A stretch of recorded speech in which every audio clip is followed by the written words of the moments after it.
সালাম ফিরানোর পর আল্লাহু আকবার নাকি আস্তাগফিরুল্লাহ কোনটা বলতে হয়, এটা নিয়ে আমরা অনেকে বিভিন্ন সময় বিভেদ করে থাকি বা ভিন্ন মত শুনে থাকি। দেখুন, সালাম ফিরানোর পর 5 ওয়াক্ত নামাজের পর নবী করিম সাল্লাল্লাহু আলাইহি ওয়াসাল্লাম কি বলতেন? বেশিরভাগ হাদিসগুলো থেকে আমরা জানতে পারি তিনি ইস্তিগফার বলতেন, আস্তাগফিরুল্লাহ আস্তাগফিরুল্লাহ আস্তাগফিরুল্লাহ 3 বার। এরপরে পড়তেন আল্লাহুম্মা আনতাস সালাম ওয়া মিনকাস সালাম তাবারাকতা ইয়া যাল জালালি ওয়াল ইকরাম। এই যে 3 বার ইস্তিগফার নবী সাল্লাল্লাহু আলাইহি ওয়াসাল্লাম পড়তেন।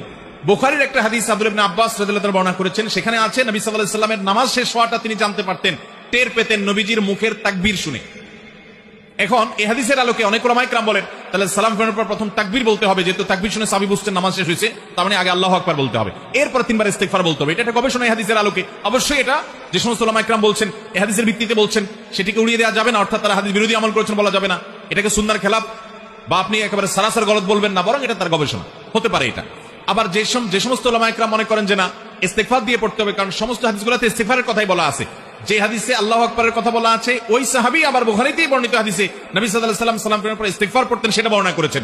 তাহলে এক জায়গায় ইস্তিগফারের জায়গায় তাকবীর একই লোক বললেন যে তাহলে কিভাবে? তো এটার ব্যাখ্যা অনেকে বলেছেন যে এর মানে হলো যে নামাজের তাকবীর তিনি শুনেছেন সেটার কথা বলেছেন, অথবা নামাজের পরে সুবহানাল্লাহ আলহামদুলিল্লাহ আল্লাহু আকবার নবীজি কখনো জোরে পড়ছেন সেটা শুনছেন উনি, ওইটার কথা হয়তো তিনি বলেছেন। এভাবে সমন্বয় অনেক মুহাদ্দিসগণ করে থাকেন। তাহলে বেশিরভাগ হাদিসের দিকে তাকালে আমরা দেখি সালাম ফেরানোর পর ইস্তিগফার 3 বার এটার কথা বলা হয়েছে, আর এই হাদিস থেকে বোঝা যায় তাকবীরের কথা বলা হয়েছে। কেউ যদি